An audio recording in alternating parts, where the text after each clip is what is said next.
First Samuel chapter 6. The ark returned to Israel. When the ark of the Lord had been in Philistine territory 7 months, the Philistines called for the priests and the diviners and said, "What shall we do with the ark of the Lord? Tell us how we should send it back to its place." They answered, "If you return the ark of the God of Israel, do not send it back to him without a gift. By all means send a guilt offering to him. Then you will be healed, and you will know why his hand has not been lifted from you." The Philistines asked, "What guilt offering should we send him?" They replied, 5 gold tumors and 5 gold rats, according to the number of the Philistine rulers, because the same plague has struck both you and your rulers.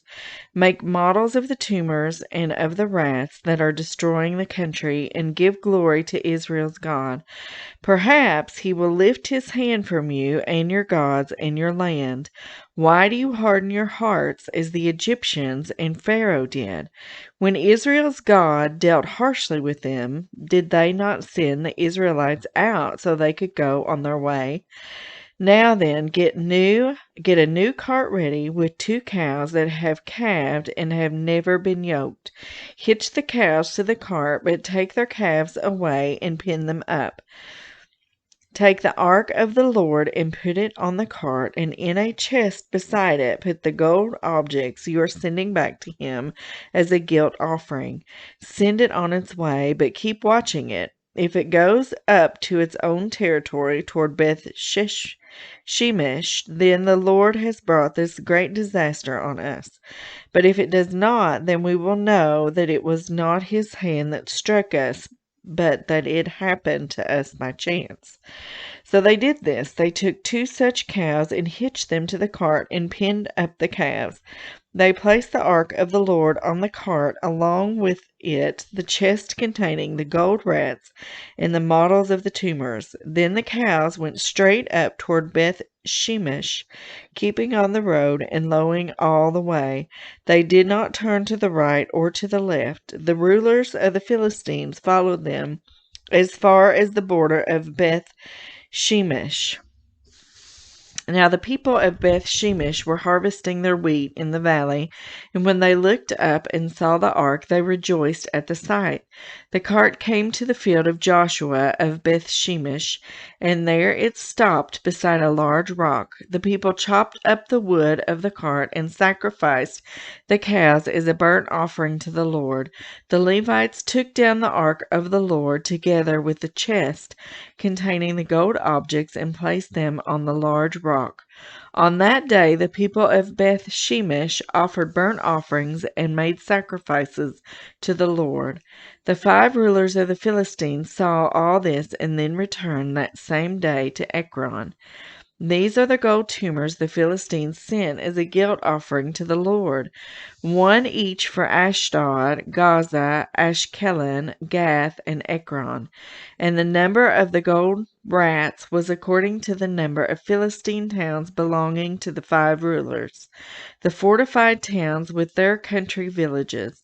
The large rock on which the Levites set the ark of the Lord is a witness to this day in the field of Joshua of Beth Shemesh. But God struck down some of the inhabitants of Beth Shemesh, putting 70 of them to death because they looked into the ark of the Lord. The people mourned because of the heavy blow the Lord had dealt them. And the people of Beth Shemesh asked, who can stand in the presence of the Lord, this holy God? To whom will the ark go up from here?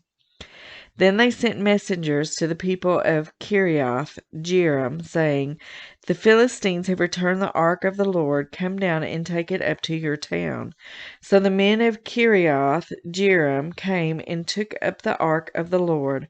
They brought it to Abinadab's house on the hill and consecrated Eleazar, son, to the guard of the ark of the Lord. The ark remained at Kiriath Jearim a long time, 20 years in all. Samuel subdues the Philistines at Mizpah. Then all the people of Israel turned back to the Lord. So Samuel said to all the Israelites, "If you are returning to the Lord with all your hearts, then rid yourselves of the foreign gods and the Ashtaroths, and commit yourselves to the Lord and serve him only, and he will deliver you out of the land of the Philistines." So the Israelites put away their Baals and Ashtaroths and served the Lord only. Then Samuel said, "Assemble all Israel at Mizpah, and I will intercede with the Lord for you." When they had assembled at Mizpah, they drew water and poured it out before the Lord.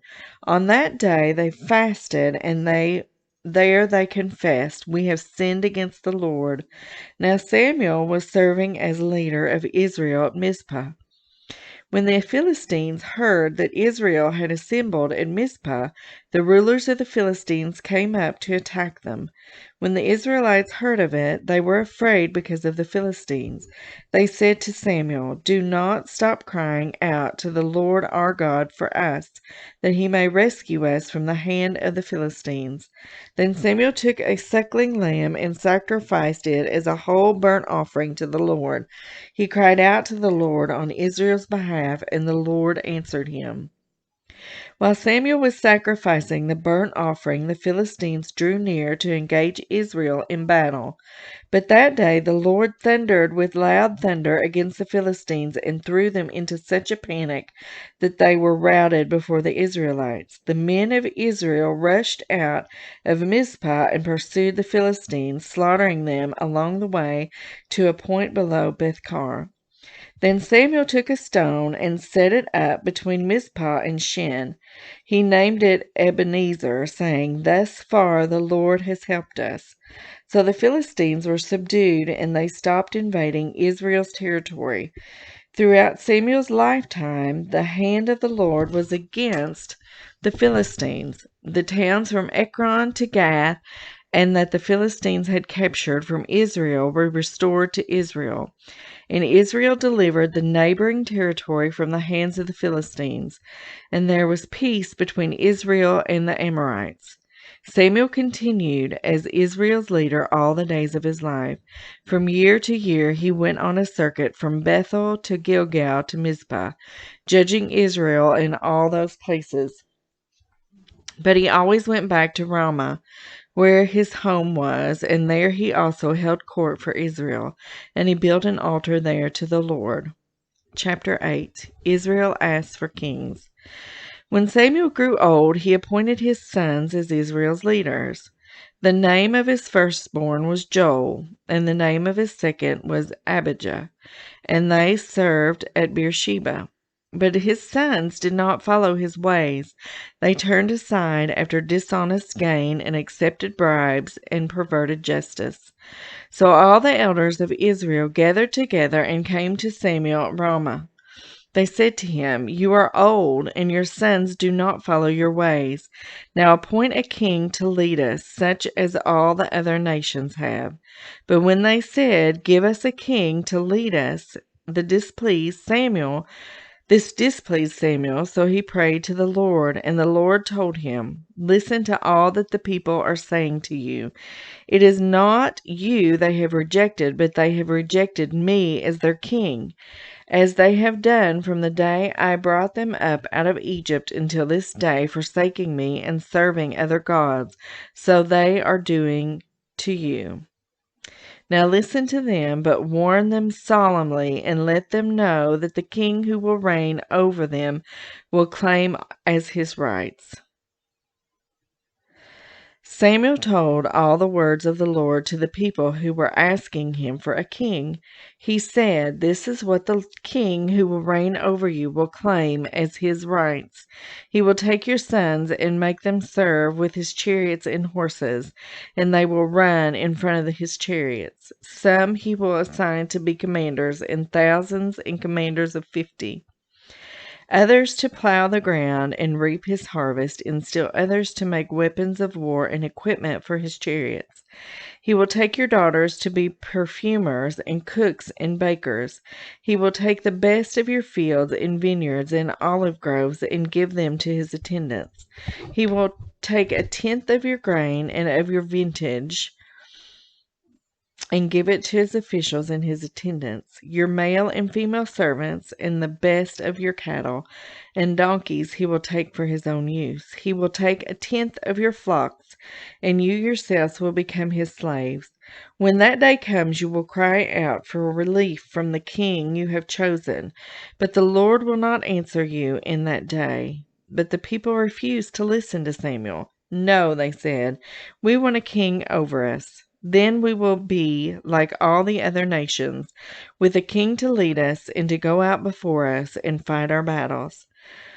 When Samuel heard all that the people said, he repeated it before the Lord. The Lord answered, "Listen to them and give them a king." Then Samuel said to the Israelites, "Everyone go back to your own town."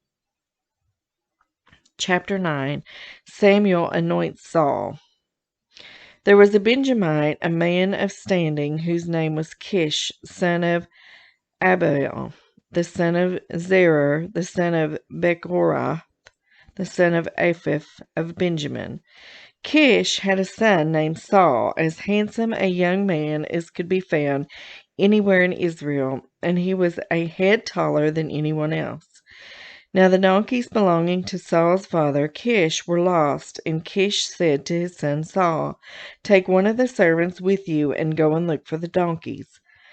So he passed through the hill country of Ephraim and through the area around Shalisha, but they did not find them. They went on into the district of Shalim, but the donkeys were not there. Then he passed through the territory of Benjamin, but they did not find them. When they reached the district of Zuph, Saul said to the servant who was with him, "Come, let's go back, or my father will stop thinking about the donkeys and start worrying about us." But the servant replied, "Look, in this town there is a man of God. He is highly respected, and everything he says comes true.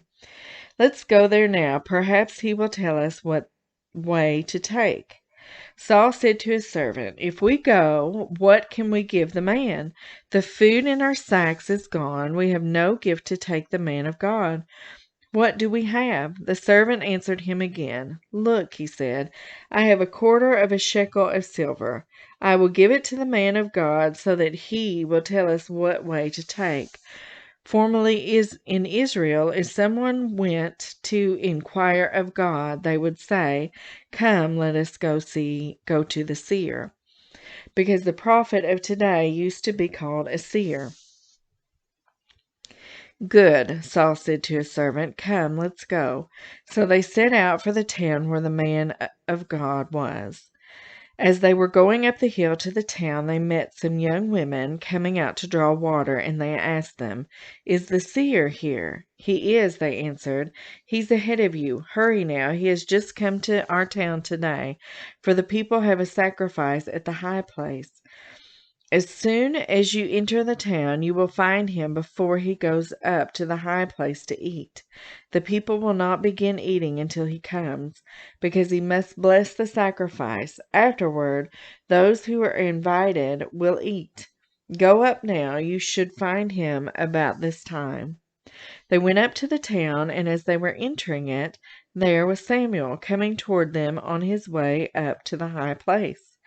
Now the day before Saul came, the Lord had revealed this to Samuel. "About this time tomorrow I will send you a man from the land of Benjamin.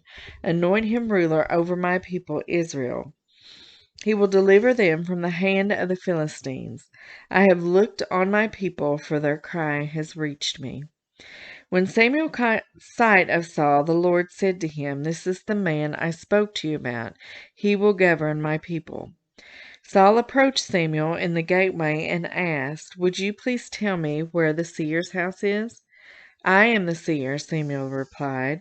"Go up ahead of me to the high place, for today you are to eat with me, and in the morning I will send you on your way and will tell you all that is in your heart. As for the donkeys you lost 3 days ago, do not worry about them. They have been found. And to whom is all the desire of Israel turned, if not to you and your whole family line?" Saul answered, "But I am not a Benjamite. From the smallest tribe of Israel And is not my clan the least of all the clans of the tribe of Benjamin? Why do you say such a thing to me?" Then Samuel brought Saul and his servant into the hall and seated them at the head of those who were invited, about 30 in number.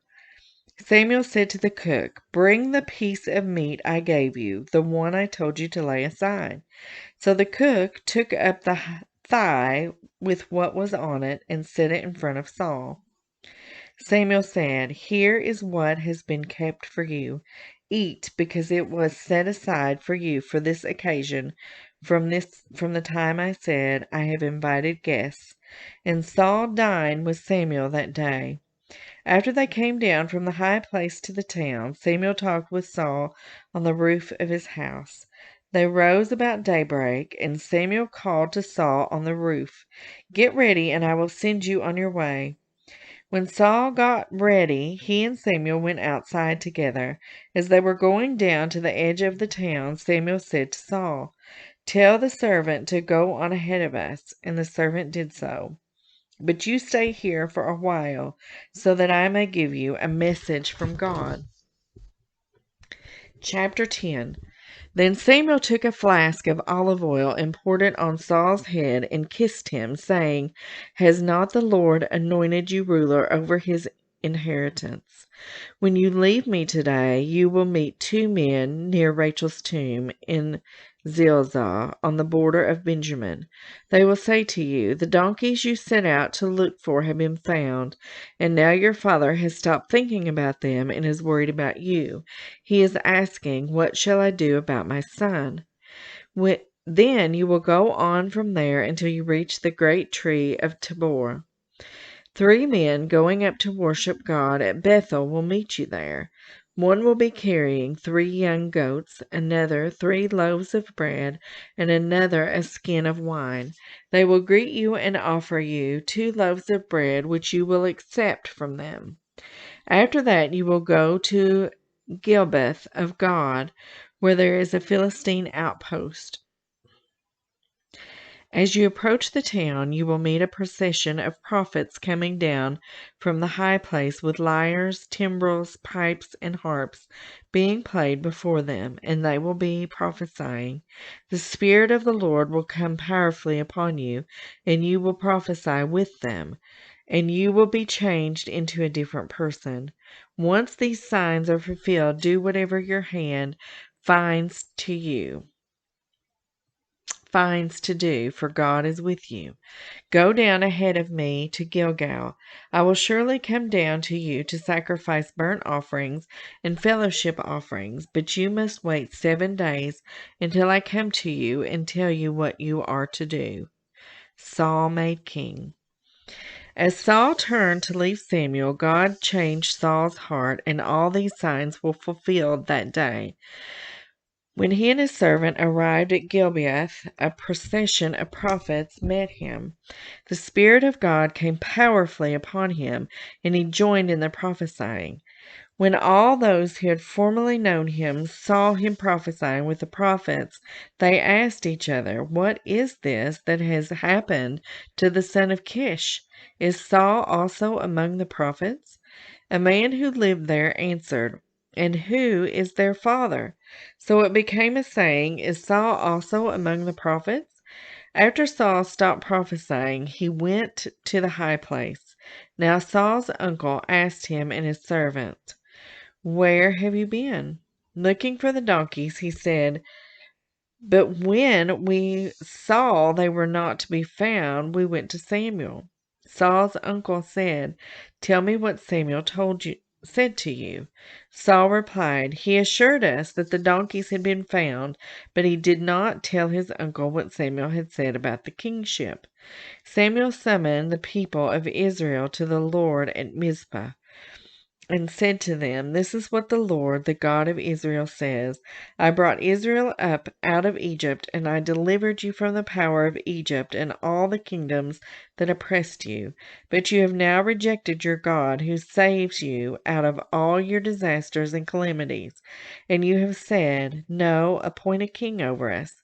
So now present yourselves before the Lord by your tribes and clans." When Samuel had all Israel come forward by tribes, the tribe of Benjamin was taken by lot. Then he brought forward the tribe of Benjamin, clan by clan, and Matri's clan was taken. Finally, Saul, son of Cush, was taken, but when they looked for him, he was not to be found. So they inquired further of the Lord, "Has the man come here yet?" And the Lord said, "Yes, he has hidden himself among the supplies." They ran and brought him out, and as he stood among the people, he was a head taller than any of the others. Samuel said to all the people, "Do you see the man the Lord has chosen? There is no one like him among all the people." Then the people shouted, "Long live the king!" Samuel explained to the people the rights and duties of kingship. He wrote them down on a scroll and deposited it before the Lord. Then Samuel dismissed the people to go to their own homes. Saul also went to his home in Gibeah, and accompanied by violent men whose hearts God had touched. But some scoundrels said, "How can this fellow save us?" They despised him and brought him no gifts. But Saul kept silent.